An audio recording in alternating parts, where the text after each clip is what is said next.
Bryan's station by Madison Julius Cawein. We tightened stirrup, buckled rein, looked to our saddle-girths again, shook hands all round, then mounted. The gate swung wide. We said, "Goodbye." No time for talk had Belle and I. One cried, "God speed." Another, "Fly." As out we rode to do or die, and every minute counted. The trail, the buffaloes had worn, stretched broad before us through the corn and cane with which it blended. We knew for miles around the gate hid Indian guile and Tory hate. There was no time to hesitate. We galloped on. We spurred like fate, as morn broke red and splendid. No rifle cracked, no arrow whirred. Above us piped a forest bird, then two and three. Together, we reached the woods. And still no shout of all the wild Wyandotte rout and Shawanese had yet rung out. But now and then an Indian scout flashed here and there a feather. We rode expecting death each stride from fallen tree or thicket side, where, snake-like, they could huddle. And well we knew that renegade, the blood-stained Girty, only stayed his hate a while before he played his hand. That fiend, who had betrayed the pioneers of Ruddle. And when an arrow grazed my hair I was not startled, did not care, but rode with rifle ready. A whoop rang out beyond a ford, then spawned the wood a yelling horde of devils, armed with tomahawk and gun. I raised my flintlock stock and let 'em have it steady. Tom followed me, and for a mile we matched our strength with redskin guile, and often I have wondered how we escaped.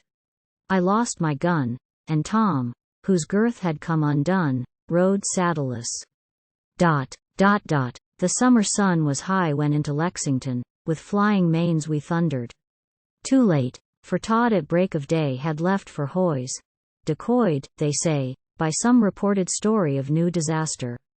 Bryans needs cried, on. Although we had done deeds, we must do more, whatever speeds.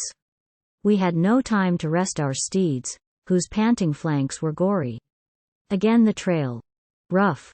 Often barred by rocks and trees. Oh, it was hard to keep our souls from sinking. But thoughts of those we left behind gave strength to muscle and to mind to help us on, through the blind deep woods, where often we would find our hearts of loved ones thinking. The hot stockade, no water left, the night attack, all hope bereft, the powder-grimed defender, the war whoop and the groan of pain. All night the slanting arrow rain of firebrands from the corn and cane, the fierce defense, but all in vain, and then, at last, surrender. But not for Bryans. No, too well must they remember what befell at Ruddle's and take warning. And like two madmen, dust and sweat, we rode with faces forward set, and came to Boone's. The sun was yet an hour from noon. We had not let our horses rest since morning. Here Ellis heard our news. His men around him, back we turned again, and like a band of lions that leap some lioness to aid, of death and torture unafraid, we charged the Indian ambuscade and through a storm of bullets made our entrance into Bryans. And that is all I have to tell. No more the Huron's hideous yell whoops to assault and slaughter. Perhaps to us some praise is due, but we are men, accustomed to face danger, which is nothing new. The women did far more for you, risking their lives for water.